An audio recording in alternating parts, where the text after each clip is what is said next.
ఈ దేశాన్ని పేరు పెట్టారు? భారతదేశం అని పేరు పెట్టారు. ఎవరి భరతుడు? బ్రహ్మాండ పురాణంలో రాశారు. రామచంద్రుని యొక్క వంశంలో పూర్వపురుషుడిని ఇక్ష్వాకు అంటాం. ఇక్ష్వాకు యొక్క తండ్రి పేరు భరతుడు. ఎందుకు వచ్చింది ఆ పేరు? ప్రజలని బాగా భరించాడు, తిండికి లోటు లేకుండా.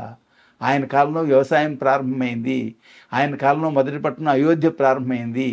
ఆయన కాలంలో గంగ పుట్టిన చోటు నుండి కన్యాకుమారి వరకు కూడా రాజ్యంగా ఏలాడు ఆయన.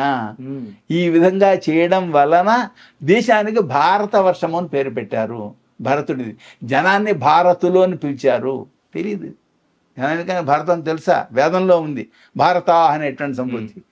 ఏమండి ఇప్పుడు చూడండి, ఈ చరిత్ర చదివితే ఏమవుతుంది? దేశానికి పేరు ఎలా వచ్చిందో తెలిసింది. వ్యవసాయం ఎప్పుడు ప్రారంభమైందో తెలిసింది. ఏమండి పట్టణం ఎప్పుడు ప్రారంభమైందో తెలిసింది.